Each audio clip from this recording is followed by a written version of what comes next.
Hello friends, welcome back to cook with Mayuri. आज आपण बनवणार आहोत लहान मुलांसाठी चीजलिंग्स। मधल्या वेळेसाठी मुलांना खायला हा खूप छान असा ऑप्शन आहे, बनवायला खूप सोपी आहे आणि हे एकदा बनवून तुम्ही एखाद्या एअरटाइट कंटेनर मध्ये स्टोर करून महिनाभर एन्जॉय करू शकता। तर चीजलिंग्स बनवण्यासाठी मी या ठिकाणी एक बाउल घेतला आहे। त्यामध्ये मी सर्वात आधी 1 कप मैदा ऍड करणार आहे।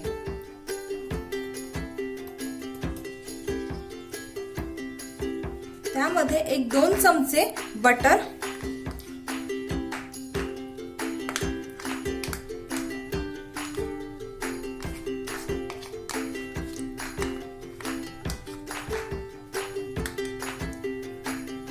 एक चमचा तेल,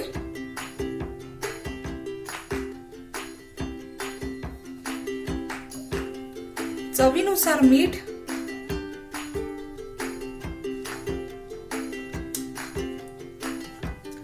आणि या ठिकाणी मी अमूलचे प्रोसेस चीज घेतलेला आहे। तुम्ही कुठल्याही ब्रँडचं वापरू शकता, फक्त आपल्याला प्रोसेस चीजच वापरायचे आहे। तर मी या ठिकाणी 2 क्यूब घेतलेले आहे प्रोसेस चीजचे। तर सर्वात आधी आपण याला किसून घेणार आहोत।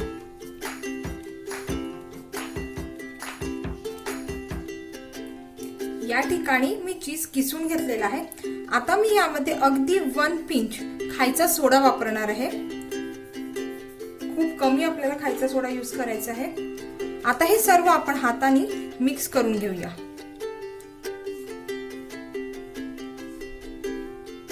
या ठिकाणी मी हे सर्व व्यवस्थित मिक्स करून घेतलेलं आहे। याचं टेक्स्चर तुम्ही बघू शकता, ब्रेड क्रम्ब सारखं झालेलं आहे। आता आपण यामध्ये थोडं थोडं दूध टाकून याचा एक घट्ट असा गोळा मळून घेणार आहोत। या ठिकाणी आपल्याला दुधाचा वापर पण थोडा कमीच करायचा आहे आणि घट्ट असा गोळा आपल्याला मळायचा आहे।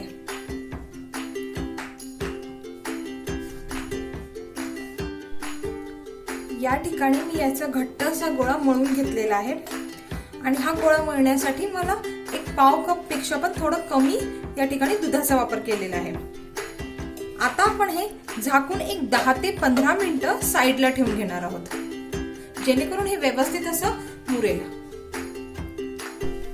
या ठिकाणी 15 मिनिटं झालेले आहे आणि आपला जो गोळा आहे तो व्यवस्थित असा मुरलेला आहे। आता आपण एकदा याला छान असं मळून घेऊया।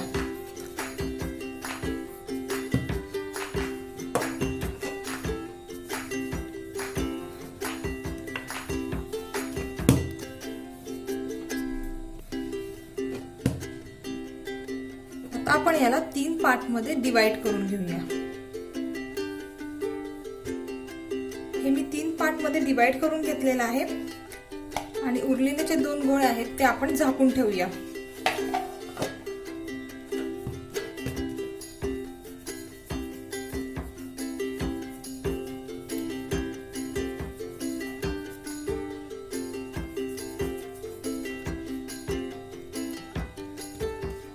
आता आपण हे लाटून घेऊया।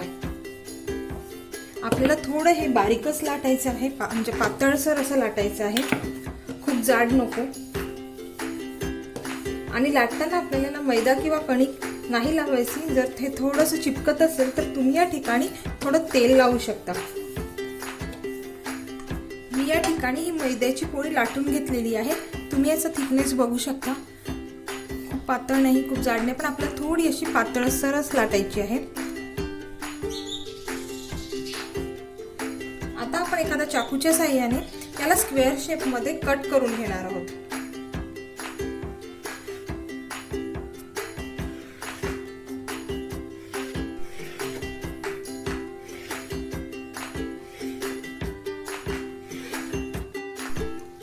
आता आपण याला स्क्वेअर शेप मध्ये कट करून घेऊया।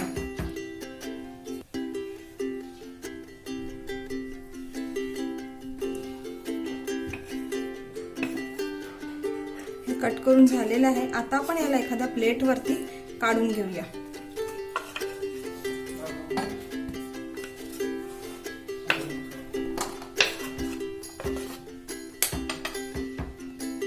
आणि याच पद्धतीने आपण आपले बाकीचे चीजलिंग सुद्धा करून घेऊया।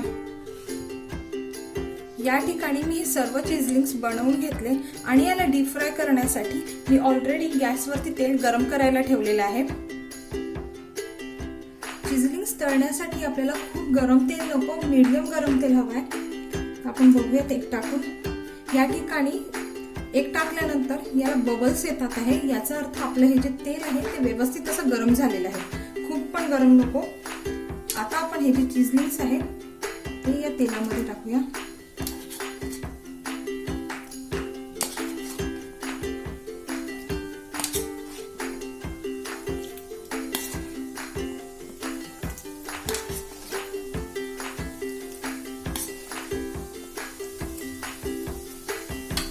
आणि लो टू मीडियम आचेवरती आपल्याला याला तळून घ्यायचं आहे।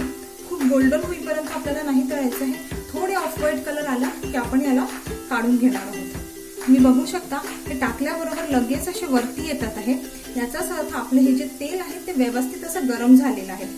आणि चीजलिंग तळताना आपल्याला नेहमी लो टू मीडियम गॅसवरतीच हे तळायचे आहेत।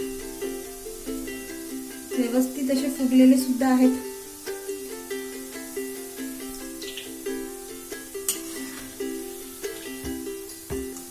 मीडियम आचेवरती आपल्याला हे तळून घ्यायचं आहे आणि थोड्या थोड्या वेळाने आपल्याला हलवत राहायचं आहे, जेणेकरून सर्व साइडनी हे व्यवस्थित असा कलर येईल एकसारखा।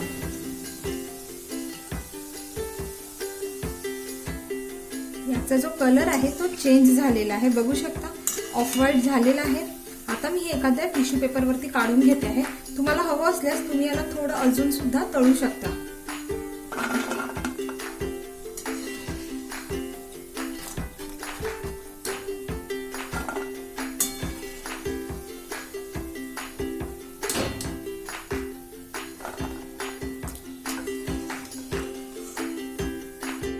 या ठिकाणी आपले हे सर्व चीजलिंग्स बनवून तयार आहे, बघू शकता